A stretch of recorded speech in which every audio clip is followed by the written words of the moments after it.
positive, oo. Never ko na feel na, I never felt sorry for myself. Laging positive lang yung narinig ko. Tapos, they made it a point na meron akong kasama lagi.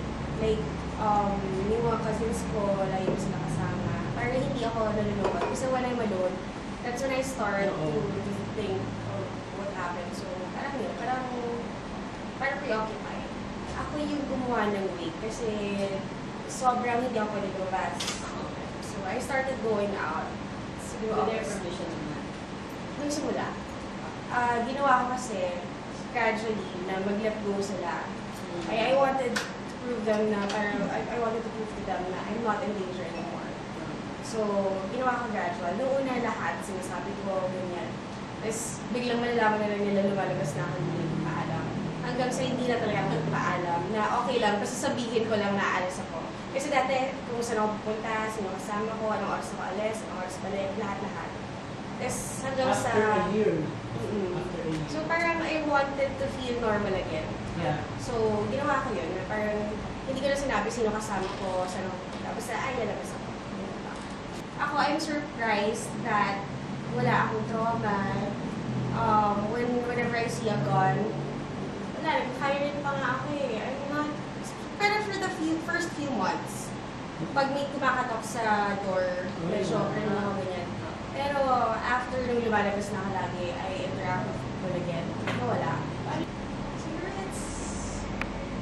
it's how you want things to be kasi lahat kasi psychological. If you think na you want to be this way, tapos ginawa mo, mangyayari. Kasi ako hindi ko na siya inisip na ay, gawa ko, tragic, ganyan. I thought of it as everything happens for a reason. And I'm here because I still have a purpose. So if I keep on dwelling dun sa past, ano nangyayari sa akin? Before it was, parang it was a daily thing. Every day, hanggang sa naging once a week na lang, hanggang sa nung nag-start na ako mag-work, wala na talaga.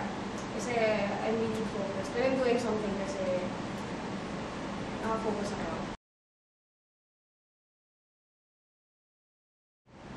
Dami nagsasabi sa akin, bata ka pa, ganyan. So ko, whatever, hindi ko yung nahanap. So ko, I'll be fine on my own, by myself, for the rest of my life. So hindi ko kailangan ng lalaki. But, kapag dumating kasi, hindi mo rin, Dami na sila. hindi mo rin maintindihan. Although I tried so many times, na wag. Kasi feeling ko, naghahanap lang ako ng pero hindi kasi. So yeah. Pero hindi ako nag-enter right away. Medyo matagal na rin. Because I tried to weigh things if I'm really ready. Yeah. Oops.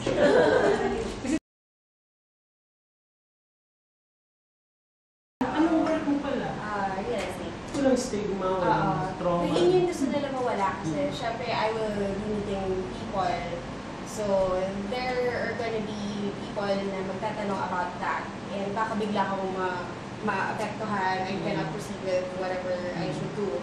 So they trained me to be normal with it. So yun, I don't, like even the incident, I was very sensitive. Like whenever I talk about it, I start to cry.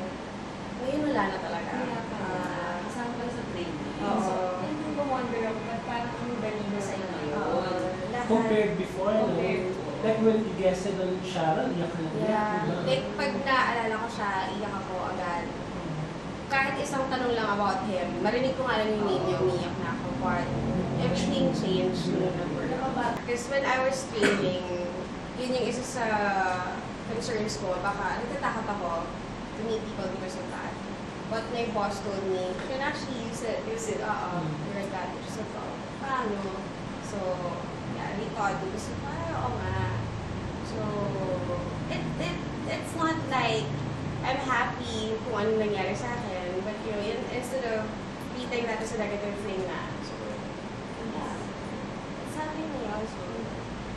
So, sa office kasi, bawal ang drama. So, if you're sensitive, bawal mahina doon. So, ganun nila kami. Hindi. Tapos sa buhay nila mga drama. Oo. Pwede mo entertain yung drama mga 10 minutes, tapos okay na. Sometimes, if I say Janelle lang, hindi nila maisip. Kasi, hello, yung gagawa dito ko trabaho pa.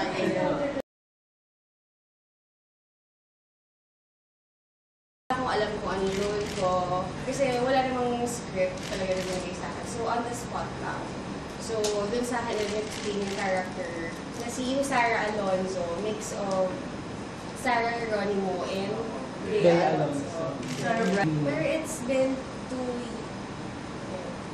3-4 years yung huli pa ako nag-acting talaga. So, medyo nanibago din ako. Isang day lang ako. Okay naman. Pero 25 sequences. Hindi naman. Ano ba yun? Buong araw. Buong araw. Sunod-sunod. Pero okay lang. Kasi, nung nagtitape, hindi ako pagod. After, kasi dire-diretso, after bilang, magod ako. Tulog na ako. Eh, may dinner pa ako noon. Wala. Tumagot na ako. Pero feeling ko nung ginagawa ko siya, kasi parang exciting siya for me kasi talaga na siya hindi ginagawa.